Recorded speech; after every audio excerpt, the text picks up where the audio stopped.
오늘 우리가 함께 읽은 이 8장은 다윗이 여러 족속들을 복종시키는 이야기와 더불어 이 체제의 기틀을 마련하는 것을 우리에게 보여줍니다.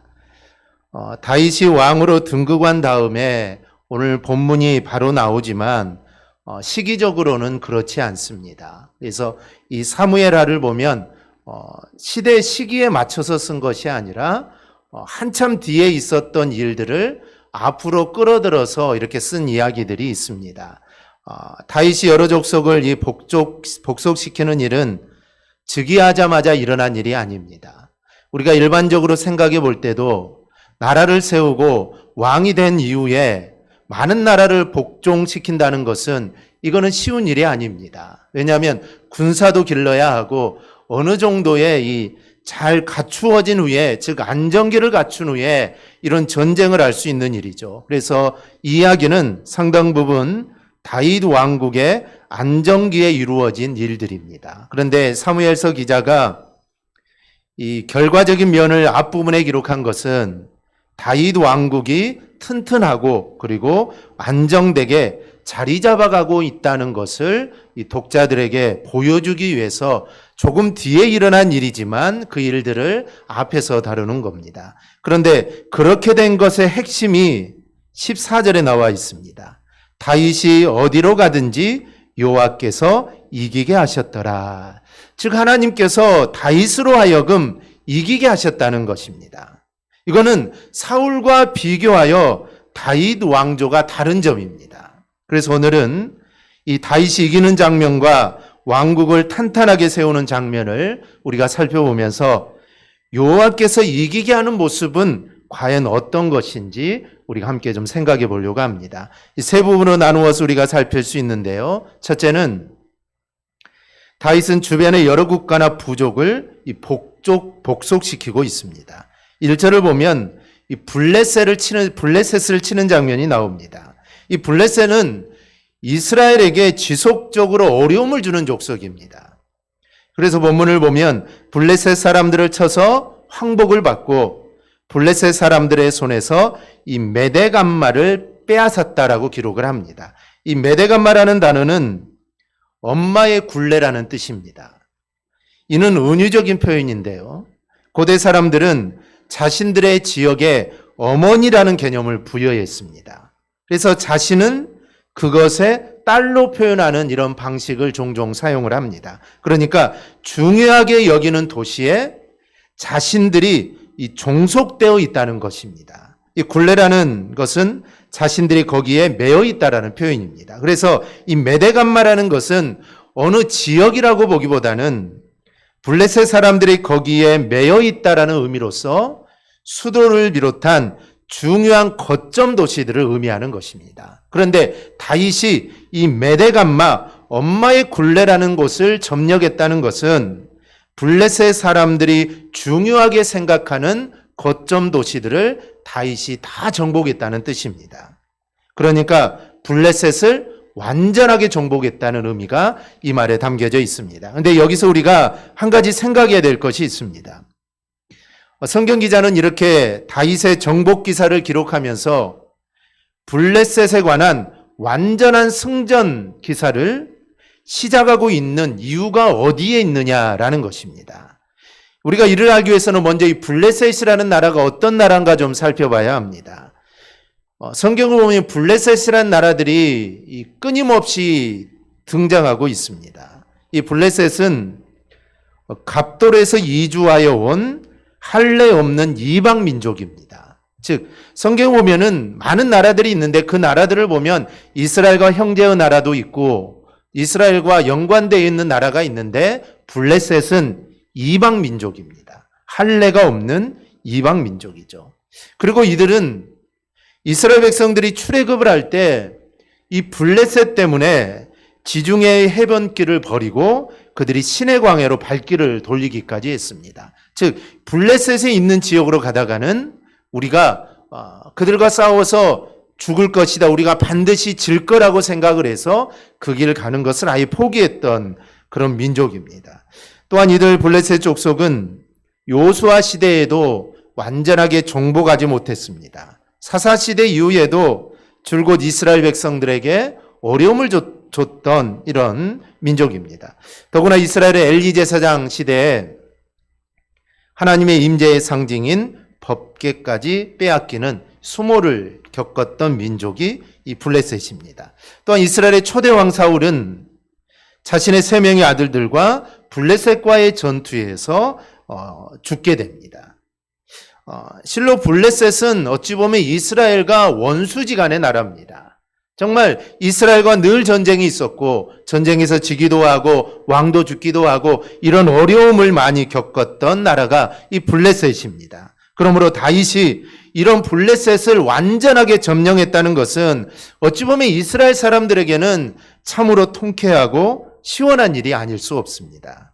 그리고 이는 바꾸어 생각하면 정말 하나님은 그토록 이스라엘을 괴롭혔던 이 블레셋이라는 나라를, 즉 이스라엘의 장애물을 이 다윗이라는 한 사람을 택하셔서 이 모든 일들을 해결하셨다는 것입니다. 즉 지금까지 어떤 왕도 어떤 사사들도 이 블레셋을 완전하게 점령하지 못했는데 이 다윗은 그 나라를 완전하게 정복하고 그 문제를 이제 해결했다는 점입니다.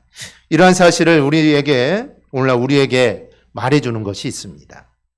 하나님은 지금 이 순간도 하나님의 뜻을 성취해 나갈 종들을 찾고 있다는 것입니다. 하나님은 다윗을 들어서 블레셋을 치셨듯이 지금도 하나님은 하나님의 일을 이루기 위해 누군가를 찾고 있다는 것이죠. 그리고 하나님이 찾은 그 사람을 통해 하나님의 일을 이루어 가시는 것입니다.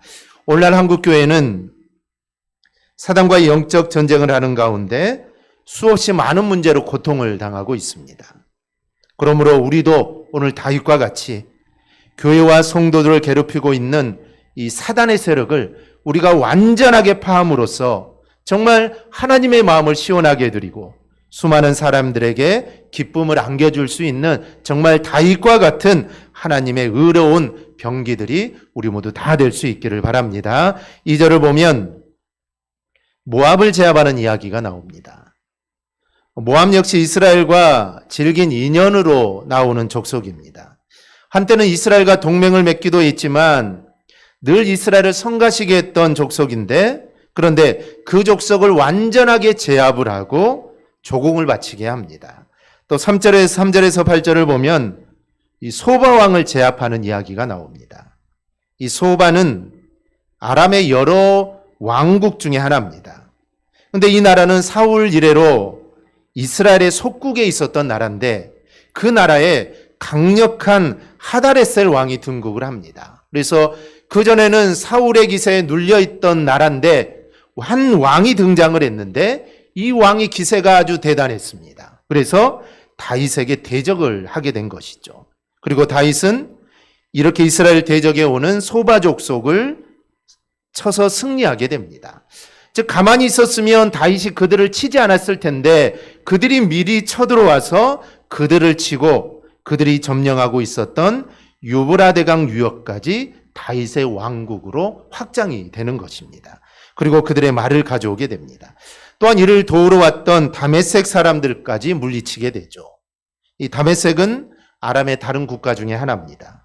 이렇게 아람도 완전히 제압하고 다메섹에 수비대를 두고 군사적으로 감찰을 하게 된 것을 보게 됩니다.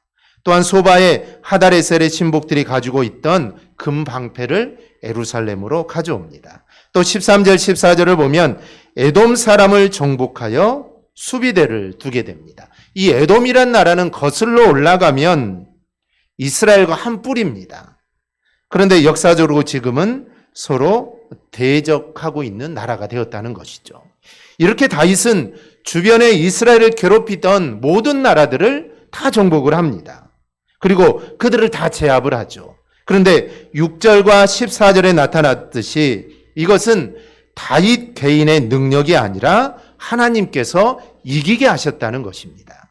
그럼 하나님의 능력을 따라 이런 나라들을 제압하는 과정에서 다윗은 어떤 면모를 보여주고 있을까요?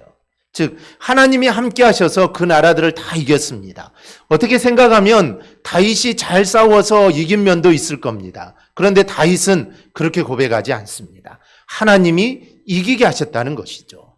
그런데 그런 과정에서 다윗이 보이는 모습이 사울과 완전히 다릅니다. 그래서 우리는 다윗을 위대한 왕이다라고 우리가 부르는 것이죠. 우리가 두 가지를 이야기할 수 있는데, 하나는 이 모압 사람을 쳐 죽일 때 줄로 재어서 2줄 길이의 사람만 죽였습니다. 다윗은 원칙이 하나가 있습니다. 즉 원칙을 정하게 되죠. 줄로 재어서 1줄 길이의 사람은 결코 죽이지 않았습니다. 이 말은 군사가 아닌 소년들은 살려주었다라는 것입니다. 그리고 2줄이 넘는 이들, 즉 전쟁에 나갈 수 있는 자들만 죽이게 됩니다. 보통 전쟁이 나면 뭐 늙은 사람, 젊은 사람, 아이 구분하지 않죠. 닥치는 대로 다 죽이는 것입니다. 그런데 다윗은 원칙이 있었습니다. 즉 군사들만 죽였다는 것이죠. 즉 모압의 씨를 말리는 잔인한 모습이 아니라 전쟁에 나갈 자들만 죽인 것입니다. 다윗은 전쟁 중에도 무자비하지 않았습니다. 필요 이상으로 살상을 하지 않았다라는 것이죠. 이게 하나님과 함께하는 사람의 모습입니다. 하나님과 함께하는 사람은 결코 잔인한 모습을 보이지 않습니다. 하나님과 함께하는 사람이 전쟁에는 집중할 수 있습니다. 전력을 다할 수는 있습니다. 그러나 잔인하지는 않습니다.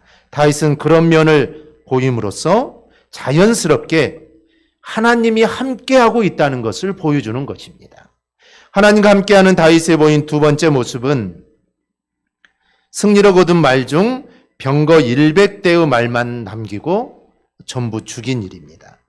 이 전리품은 승리의 상징입니다. 그래서 전쟁을 하고 승리하게 되면 전리품을 챙기게 되죠. 말뿐만 아니라 병기들뿐만 아니라 여인들, 노예들 아니면 금은부와 모든 것들을 다 취합니다. 이거는 전쟁에서 우리가 승리했다라는 것을 보여주는 것이죠. 더구나 이 전리품 중에 병거나 말은 군사력을 강화하는 수단이 됩니다. 즉 말을 가지고 온다는 것은 그만큼 군사력이 높아진다는 것이죠. 따라서 전쟁을 할 때 상대편 군사에게서 많이 빼앗을수록 좋은 것이 바로 병기나 이 말입니다. 아람 사람들과 전쟁에서 다윗은 마병 7,700필과 보명 2만 명을 사로잡습니다. 이것은 모두 다윗의 군사력을 높이는 방편이 되는 것이죠. 즉 하루아침에 마병이 7,700이 늘어났으니 이 군기가 얼마나 높아지겠습니까? 그런데 다윗은 이 말 중 병거 100대의 말만 남기고 발의 힘줄을 다 끊습니다. 한 병거를 2마리의 말이 끈다면 200마리의 말만 남겨두고 수천 마리의 말은 말의 힘줄을 끊음으로 전쟁터에서 사용하지 못하도록 만들어버린 것입니다. 이건 쉽게 이해가 되지 않는 부분입니다. 더 많은 말을 얻으려고 전쟁을 하는 겁니다.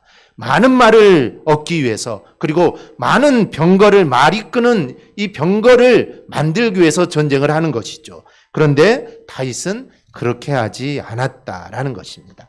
아마 다윗이 이렇게 한 것은 신명기 말씀을 아마 마음에 그는 새겼을 겁니다. 하나님께서는 모세를 통하여 이스라엘이 앞으로 왕을 세우면 병마를 많이 두지 말라라고 합니다.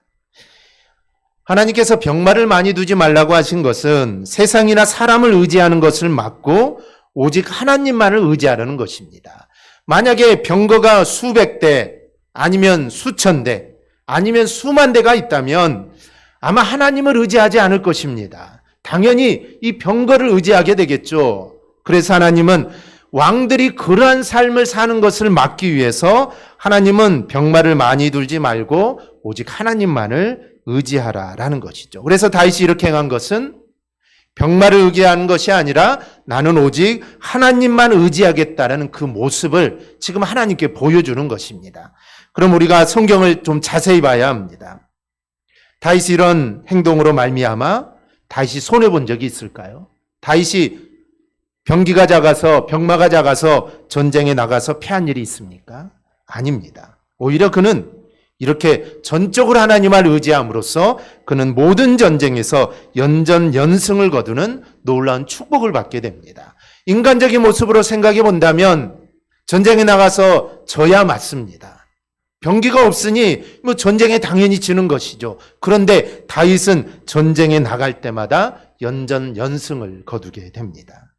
성경은 하나님 말씀을 어기고 노획물 중 좋은 것만 남겼던 사울은 결국 전쟁에서 패하고 정말 자신의 목숨을 잃었던 반면에 하나님만 의지하기 위해 말들의 힘줄을 끊었던 이 다윗은 어디에 가든지 승리하였다라고 우리에게 증거하고 있습니다. 다윗은 전쟁이지만 우리는 전쟁을 하지 않죠. 우리는 전쟁을 하지 않습니다. 그런데 우리의 삶에서 과연 우리가 누구를 의지하고 우리가 살아가느냐, 이게 바로 우리의 삶이 성공하느냐, 성공하지 않느냐, 여기에 갈림길이 있는 것입니다. 이것이 바로 하나님을 의지하는 자에게 주어지는 놀라운 축복의 신비입니다. 이러한 사실을 오늘을 살아가는 우리 그리스도인들에게 참으로 중요한 교훈을 줍니다. 흔히 사람들은 문제에 빠지거나 문제가 닥치게 되면 눈에 보이지 않는 하나님보다는 눈에 보이는 인간적인 수단을 의지하는 경향이 있습니다. 그리하여서 먼저 나를 도울 사람은 누가 없을까? 먼저 사람들을 찾습니다. 그러나 성경은 이에 대해서 너희는 인생을 의지하지 말라. 그의 호흡은 코에 있나니 새말 가치가 어디 있느냐라고 말을 합니다.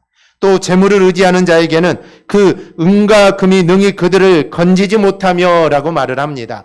물질이 나를 건지지 못하고 사람이 나를 도우지 못한다라는 것입니다. 그러므로 우리는 내일 일을 알지 못하는 사람이나 잠시 있다가 사라지는 이 재물을 의지하는 것이 아니라 오직 영원토록 살아계시는 하나님만을 우리가 의지할 수 있기를 바랍니다. 그러면 하나님이 반드시 나를 인도해 주실 것입니다. 결국 이 욕심은 스스로 무너지게 만듭니다. 만약 다윗이 군사력을 더욱 증가시켰다면 그는 하나님을 의지하는 것이 아니라 군사력을 의지하게 되었을 것입니다. 어찌 보면 다윗은 군사력이 없기 때문에 하나님을 의지할 수밖에 없었던 것입니다. 그러니 그는 깨어 있을 수밖에 없었던 것입니다. 우리도 욕심으로 더 많은 것을 가지려고 할 것이 아니라 정말 적정선을 유지하고자 하는 이 지혜가 우리 가운데 필요합니다. 그것이 바로 하나님을 의지하는 것입니다. 욕심은 교만을 낳게 되고 죄를 낳게 하고 결국 사망에 이르게 하기 때문입니다. 욕심보다 우리는 항상 하나님을 의지하는 자가 되어야 합니다. 그런 자에게 하나님은 이기게 하심으로 우리가 세상을 이기는 것입니다. 또한 하나님과 함께한 자는 잔인할 수 없습니다. 왜냐하면 하나님은 인자하신 분이기 때문입니다. 또한 인간이나 세상을 의지할 거리들을 남겨두지 않습니다. 인간의 욕심은 그런 것에 마음을 뺏긴 후에 하나님을 떠나기 때문입니다. 그런데 하나님과 함께하는 자는 오히려 더 가질 수 있는 상황이 있습니다. 더 풍성해질 수 있고 더 많은 것을 소유할 수 있지만 자발적으로 그것을 소유하지 않습니다. 그래서 하나님을 더 의지하는 마음을 마음에 두는 것이죠. 그래서 하나님을 의지하는 마음이 더 커지는 것입니다. 그런데 이렇게 해서 하나님과 함께함으로 그 삶에서 어디를 가든지 하나님이 이기게 하셨다라는 말을 듣게 되는 것입니다. 즉 모든 것이 풍족함이 아니라 정말 모든 것이 부족하고 모든 것이 연약한데 그 가운데 하나님을 의지함으로 야, 이 사람과 하나님이 함께 하시구나, 그런 소리를 듣게 된다라는 것입니다. 다윗이 그랬던 것입니다. 다윗은 모든 것을 갖출 수 있었습니다. 모든 것이 풍족해질 수 있었지만 스스로 풍족함을 버리고 정말 하나님이 함께한다는 것을 많은 사람들에게 알려주었다라는 것이죠. 둘째로 이웃 국가가 가져온 예물을 하나님께 돌리고 있습니다. 이 9절에서 12절을 보면 하마당 도이가 아들 요람을 보내 다윗을 높이는 이야기가 나옵니다. 하맛은 아람 여러 왕국 중 하나였고 이 소바의 양국과 적대 관계에 있었습니다. 그런데 다윗이 소바 왕국을 점령해 주니 이 하맛은 다윗이 고마울 수가 없었던 것입니다. 그래서 아들 요람을 사절단으로 보내서 다윗의 업적을 칭송하는 것이죠. 다른 사람이 아니라 아들을 보냈다는 점이 중요합니다.